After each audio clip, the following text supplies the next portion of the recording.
welcome everybody. Welcome to A Call for Love. And here today I am with Laura Valusari, and she is a business and well-being mentor, the author of Good to Grow, Cultivate Your Mindset and Habits to Thrive as an Entrepreneur, and a certified emotion code practitioner. Oh, I want to hear more about that, Laura. The creator of the Still Me But Alcohol Free program, which is what we're going to dive in today. And like many women in her early 40s, Laura started feeling like alcohol was no longer agreeing with her body, and drinking was starting to feel out of alignment with her otherwise healthy lifestyle. I think we could all agree. After hitting a breaking point, she decided to try on going alcohol free in a quest to feel better. And today, over 3 years later, she lives happily alcohol free.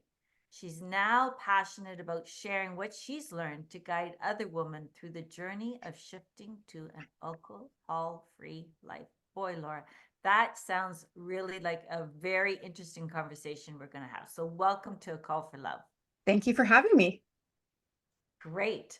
Well, let's begin here with, let's just start with your story. Let's start from the beginning.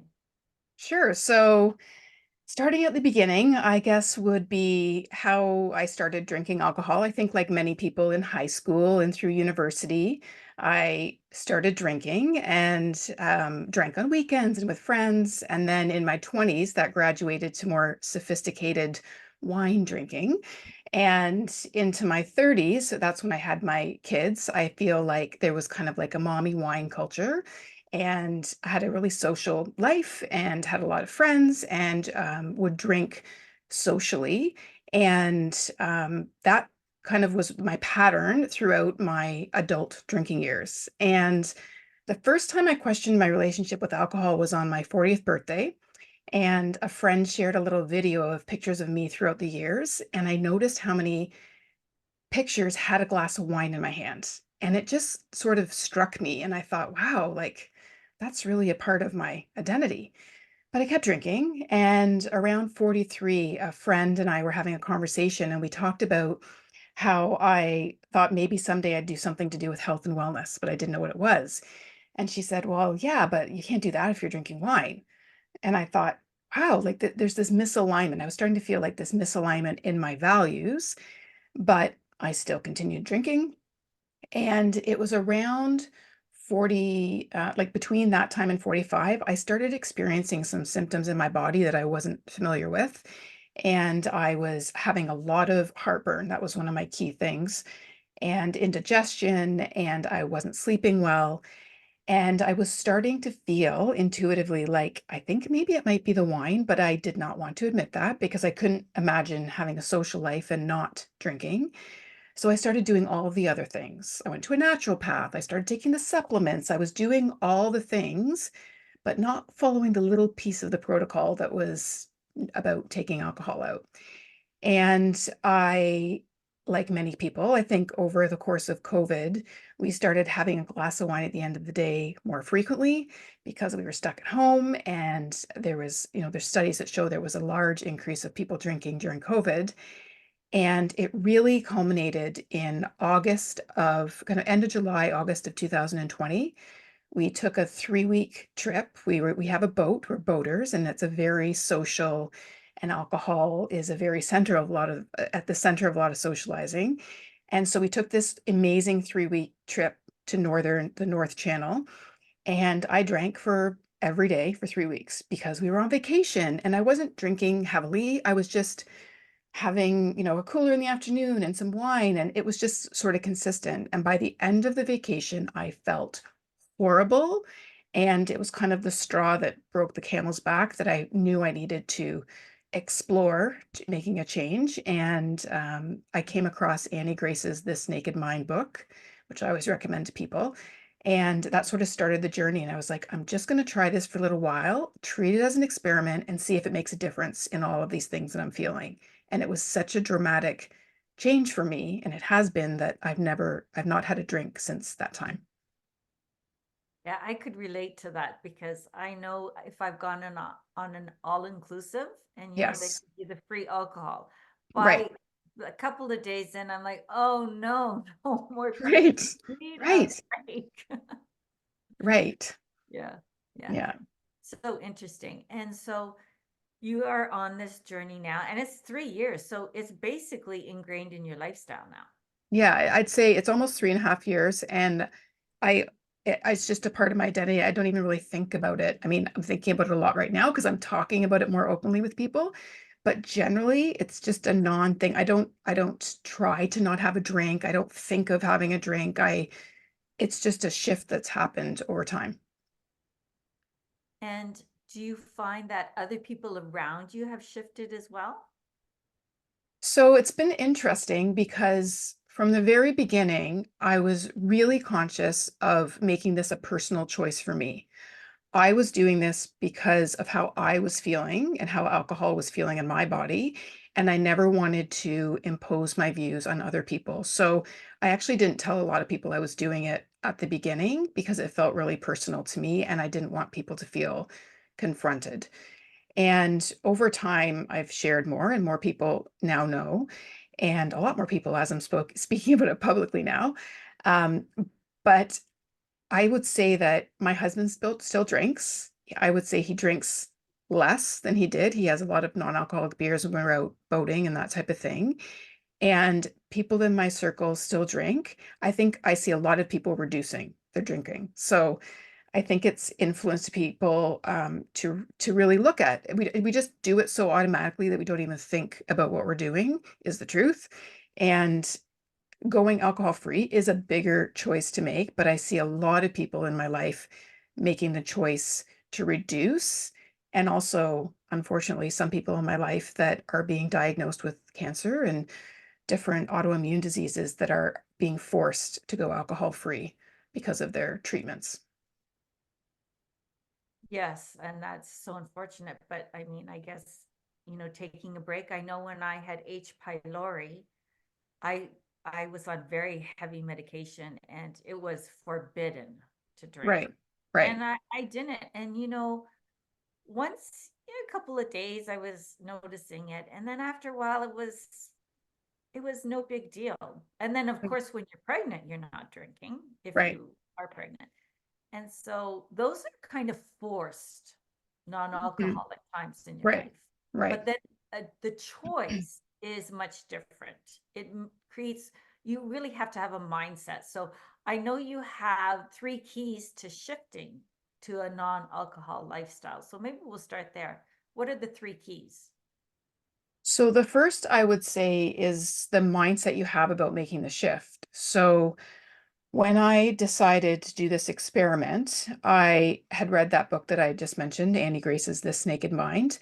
And in that book, there was one line that really struck me, and it was not believing that I don't get to drink, but believing that I don't have to drink. So I still have the choice if I want to have a glass of wine, I could do that, but I am choosing right now not to do that. And that subtle shift made a really big difference for me.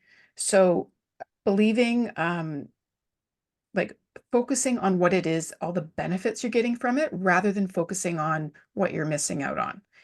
Because as we know that what you focus on grows. So if you're focusing on, oh, I'm at this party and everyone else is drinking and I'm not getting to, that impacts the experience that you're going to have at that party. So if you go into that party with the mindset that I am still going to have fun, I was really, really clear from the beginning that I still wanted to have an active social life. I still wanted to do all the things I did. I just wanted to do them without alcohol in my glass. So I still have an active social life. We still boat. I still do all the things I did. I just changed what's in my glass, which I think leads to the second piece is having some non-alcoholic alternatives that can help you still feel like you belong and you fit in. So if you're not drinking and you have a glass of water, you might feel like you're different from what everyone else is doing. But if you're in a social situation and you have a non-alcoholic wine or some other kind of non-alcoholic spritz or something in your glass, it still makes you feel like you're connecting with people and you're having that social experience. So for someone who's coming from a place of addiction, Having non-alcoholic alternatives can be triggering and is not recommended often. But if you're doing it from a place of adapting your lifestyle to be healthier, I find that having options is very supportive. So that's the second. And I would say the third is recognizing how much of why you drink is out of habit or ritual versus an actual physiological craving.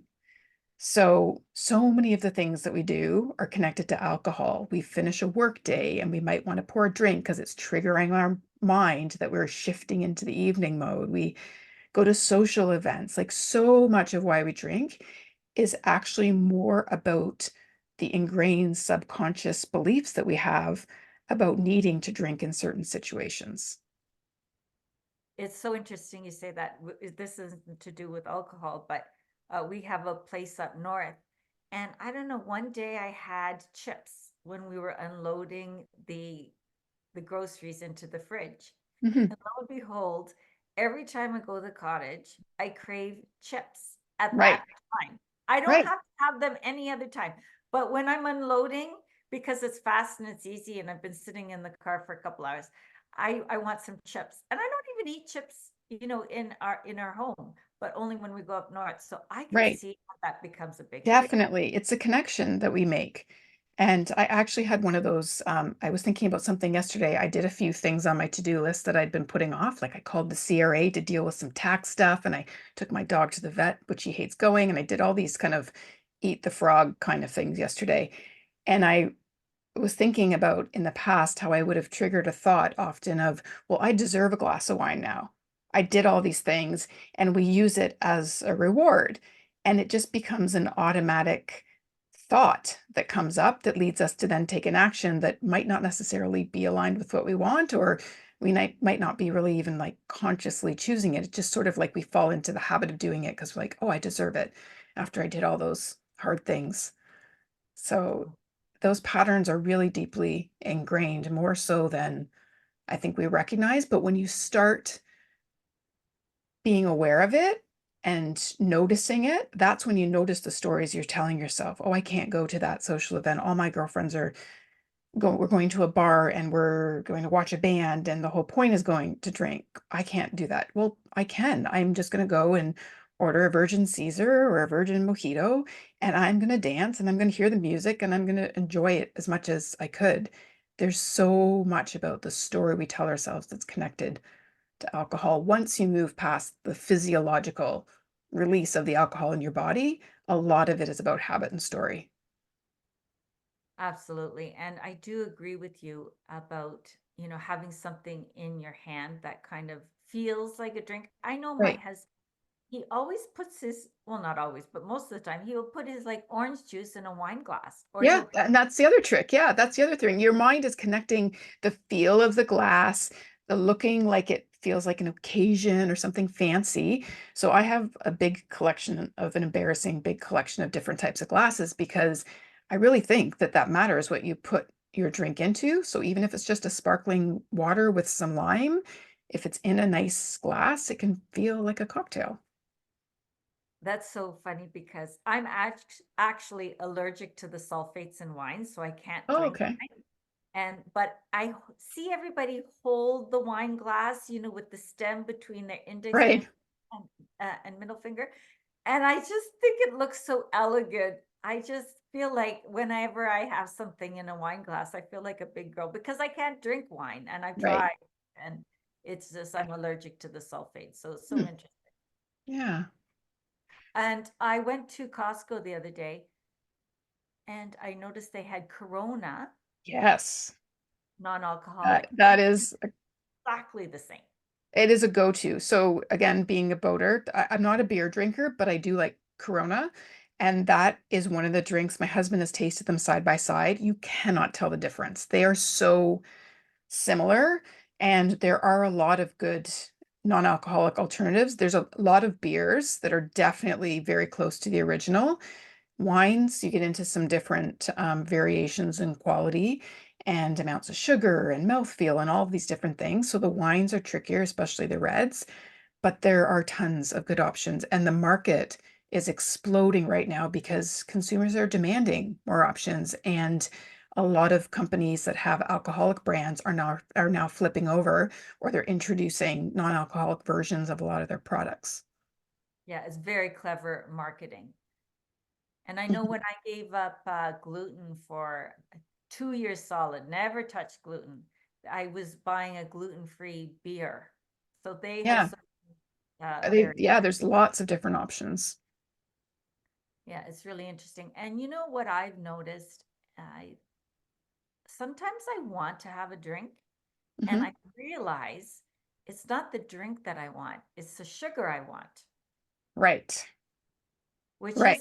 problem because sugar is not good. So I've substituted, I'm it's not that I want to have a drink. I want that sugar fix because I am not addicted to alcohol, but I do feel I have an addiction to sugar. So that's something that some people experience when they first go off alcohol, when they're first going through the transition. Their body is used to having a certain amount of sugar, whether they realize it or not, that's coming through the alcohol. So you'll often find yourself having an increase in cravings for sweets. So some people talk about losing weight, right? When you take out the calories and your liver is working better and all of those things. But some people actually experience the opposite because they don't realize that they're reaching for more sugar because they're trying to compensate for it, or they are going back to what I referred to earlier, using it as like, I deserve this. And I was in this situation. So I quit in August, and I remember the first Halloween that rolled around. I don't even really like the little chocolate bars, and I haven't really eaten them, a lot of them in the past. But that year, I was like into all the chocolate bars. I'm like, what is happening? And I recognized that number one, it was like a sugar balance craving. And I was using it as an excuse because I was thinking, well, I'm not having the glass of wine and that I usually would have on like Halloween night. We'd sit on the porch and have a glass of wine and the trick-or-treaters would come around.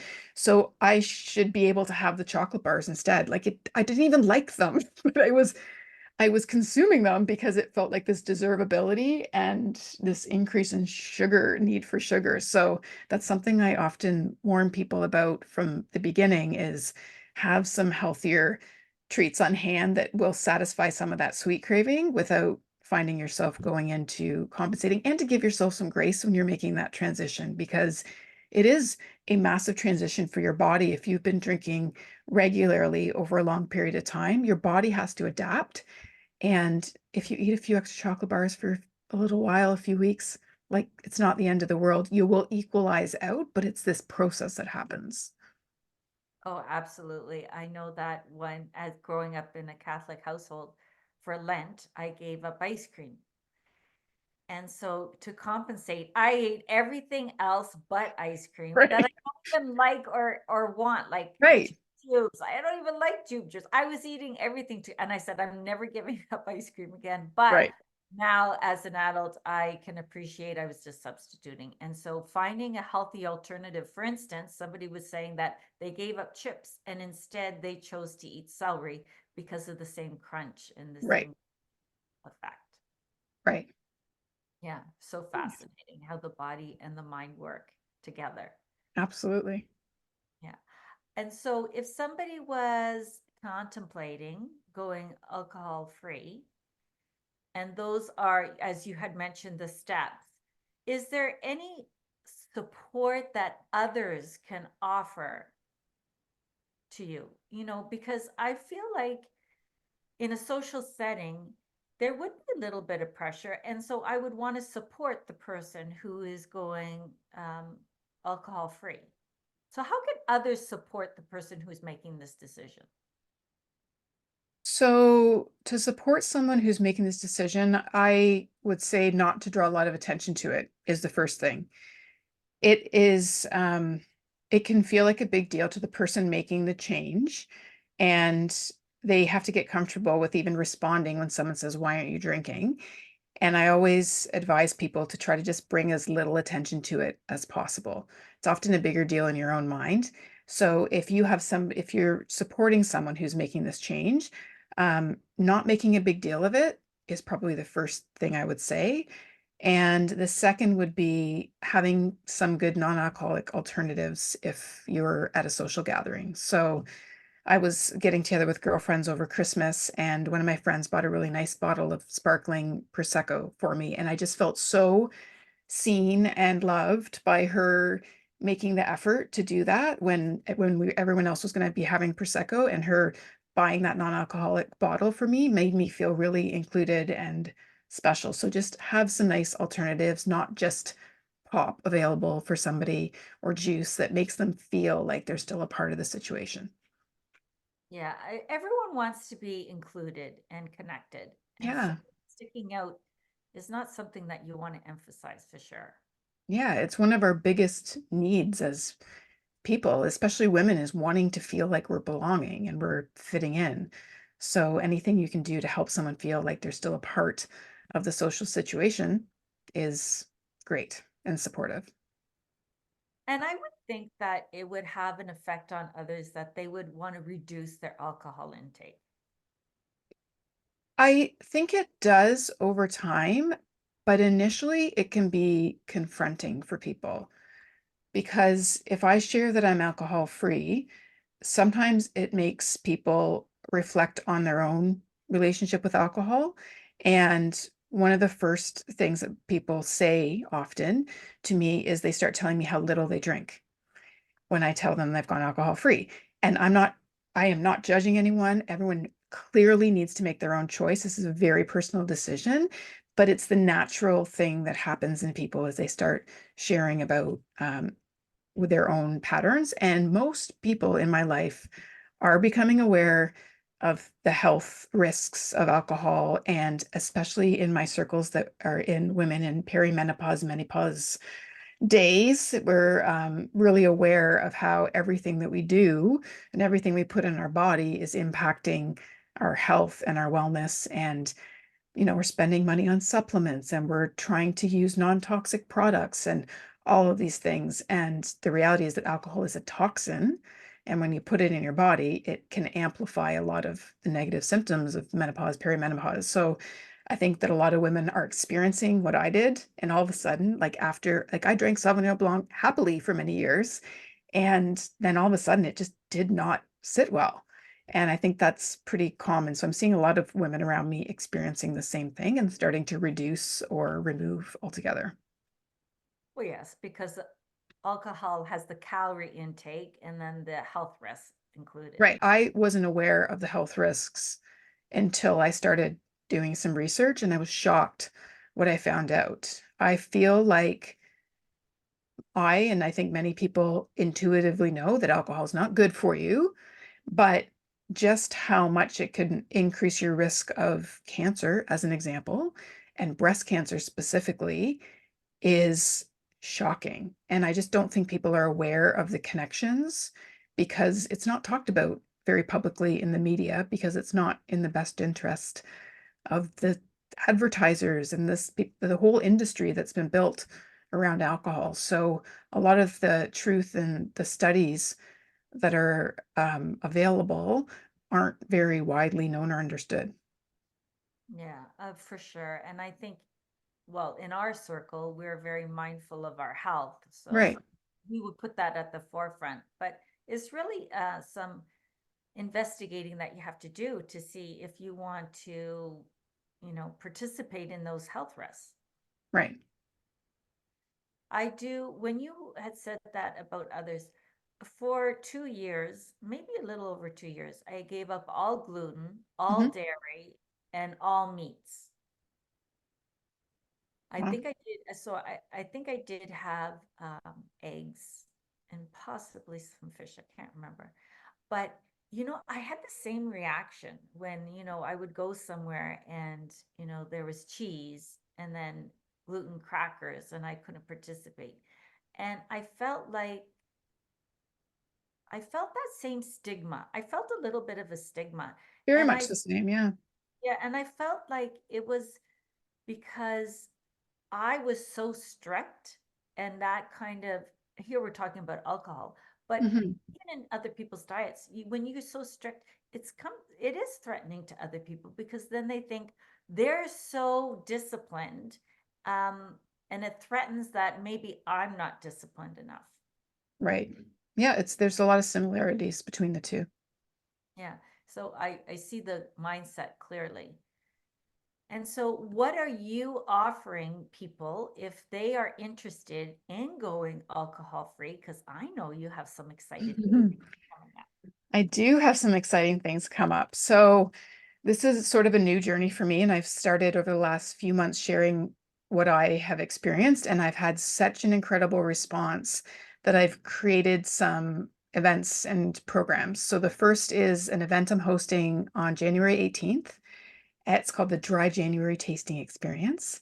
And I am bringing together some sponsors, Clear Sips, who is a Burlington-based family business that imports and distributes non-alcoholic drinks and wines, has partnered with me, and we are going to be doing some tastings of non-alcoholic wines and a bunch of different non-alcoholic drinks, and doing a little bit of education about how to choose different wines and drinks and what to look for, and sugar and artificial sweeteners and all the different things, to give people a chance to try a whole bunch of different things and see what they like. Because it can be easy to go out and buy a bunch of things you don't really like. So, this is a way for people to get some exposure and to practice socializing in an experience there where there's no alcohol. So, that's coming up. And then on February 1st, I'm launching a new program called Still Me, but alcohol free. And it's a 6-week program for women who are looking to shift the mindset and have the right tools and support to help guide them through trying on going alcohol free. So I will be guiding people through a series of lessons, and we'll have a weekly call where there's Q&A and sharing and a private Facebook group, so that I'm creating a container for women to kind of give themselves the best opportunity to try on going alcohol free and be really mindful of what's happening in their body, what's happening in their life, and share it in a group experience. So that's kicking off on February 1st. Wow, those are two exciting opportunities for people who are really going to dive into this. And I do feel, and as you said, Burlington is in Ontario, Canada, so Right. it doesn't have to be locally. But the course is online, so it could Right. be available to anyone. Yeah, so that's accessible. And as we record this, it is January, and I do feel dry January is really prevalent around people because over the holidays they might have overindulged. So I Right. feel it's an easy time to kind of open up to this mindset. Yes, and I purposely timed the course to align with Dry February, which is the Canadian Cancer Society's fundraising initiative. And it's focused more on removing alcohol for health benefits, which I felt really aligned nicely, not from a place of overindulgence or addiction, but from a real focus on health. So I aligned with that program so that if people wanted, they could also do a fundraising initiative alongside of going through the program, just as a nice little bonus if you're in Canada. Yes. And do you open the program to all beings, or is it just women of maybe our age, middle age? So it's tending to be women of middle age. That's sort of what I'm attracting, but it's open to, to any woman that wants to go through the experience in a group setting. Yeah, I think it's, I mean, I think I'm going to speak because I feel like we're the same age. Uh, we want to feel and look our best. And I think some young people are really opening up to the idea of certainly, they go in spurts, but then there's times that they want to maybe be open to that as well. I think it's a really great thing to propose to all beings because we're setting the example.